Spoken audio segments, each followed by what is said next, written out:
Salut à tous. Dans cette vidéo, nous allons voir, n'est-ce pas, comment étudier les branches d'une fonction f. Les classes concernées par cette vidéo sont bien sûr les classes de terminale, toutes séries confondues. Alors, nous procéderons d'abord par un petit rappel des notions clés. Alors, la première notion à rappeler, c'est de savoir que si la limite d'une fonction f au voisinage d'un point A nous donne plus ou moins l'infini, l'interprétation qu'on donne à ce résultat, c'est que la droite d'équation x égale à A est asymptote verticale à la courbe de f. Si par contre cette limite-là nous donne en plus ou moins l'infini b, on conclura que la droite d'équation y égale à b est asymptote horizontale à la courbe de f, au voisinage de plus ou moins l'infini. De l'autre côté, si la limite de f de x en plus ou moins l'infini nous donne encore plus ou moins l'infini, on ne peut tout simplement pas encore conclure. Pour pouvoir dire quelque chose, il est important d'abord de commencer par calculer la limite de f de x sur x. Et donc, cette limite-là peut nous donner trois résultats possibles. Si ça donne 0, on dira tout simplement que la courbe de f admet une branche parabolique de direction OI. Si ça nous donne encore plus ou moins l'infini, on dira que la courbe de f admet une branche parabolique de direction OJ. Mais si ça nous donne un nombre petit a, nous allons d'abord chercher à calculer la limite de f de x moins ax, qui elle aussi peut avoir deux résultats.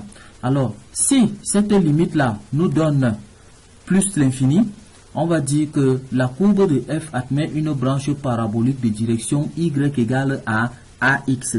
Si ça nous donne plutôt un nombre b qui peut aussi être égal à 0, on va parler plutôt d'une asymptote oblique d'équation y égale à ax plus b. Voilà les rappels présentés. Nous irons donc appliquer cela au moyen d'un petit exemple. La fonction f de x égale à 2x carré plus x sur x moins 1. Nous voulons étudier la nature et l'existence des branches infinies de la courbe de f. Ceci dit, f existe si et seulement si son dénominateur x moins 1 est différent de 0, c'est-à-dire x est différent de 1. Ce qui fait que le domaine de définition de la fonction f, c'est l'intervalle qui va de moins l'infini jusqu'à 1 d'abord, puis de 1 jusqu'à plus l'infini. Nous allons donc calculer les limites aux bornes de ce domaine et puis les interpréter. Nous commençons donc immédiatement par d'abord étudier le signe du dénominateur de la fonction f, c'est-à-dire le signe de x moins 1. C'est ça que nous avons en face de nous. Ceci nous permettra donc de dire que la limite de la fonction f lorsque x tend vers 1 à gauche, c'est égal à moins l'infini. Moins l'infini, pourquoi? On voit que le signe à gauche de 1 c'est moins et le signe du numérateur là c'est plus. Moins fois plus ça donne moins. Voilà pourquoi on a moins l'infini.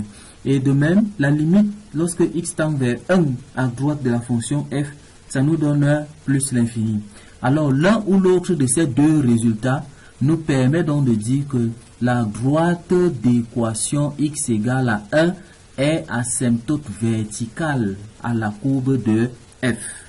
Par la suite, lorsque nous calculons la limite de la fonction f de x à moins l'infini, ce sera la limite des monômes, du rapport des monômes de plus haut degré. Le monôme de plus haut degré au numérateur c'est 2x carré et au dénominateur c'est x.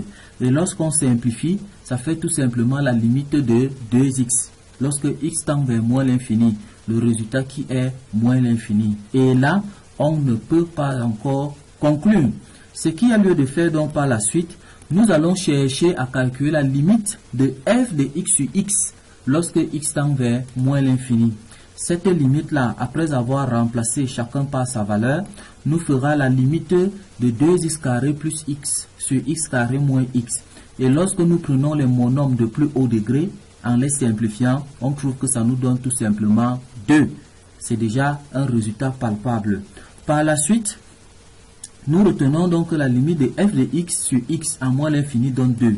Il faudrait donc ensuite chercher la limite de f de x moins 2x à moins l'infini. Lorsqu'on remplace chacun par sa valeur et que l'on simplifie, on voit bien que ça nous donne la limite de 3x sur x. Lorsqu'on simplifie, qui nous donne simplement 3. Et donc, on peut retenir que limite de f de x moins 2x, lorsque x tend vers moins l'infini, c'est 3. Et ces deux résultats ainsi regroupés nous permettent donc de conclure que la droite d'équation y égale à 2x plus 3 est asymptote oblique à la courbe de f au voisinage de moins l'infini. Donc vous allez faire le même calcul aussi au voisinage de plus l'infini. Vous trouverez également que ce sera la même droite. Bon, les données peuvent changer. Si vous faites ça aussi à plus l'infini, vous trouverez que la droite d'équation y égale à 2x plus 3 est asymptote oblique au voisinage de plus l'infini. Donc, voilà, nous vous proposons, n'est-ce pas, nos services pour davantage bénéficier de notre soutien. Rapprochez-vous de notre communauté, l'Académie du Savoir. Nous sommes logés au niveau du lycée classique de Mokolo. Et voilà nos contacts mentionnés.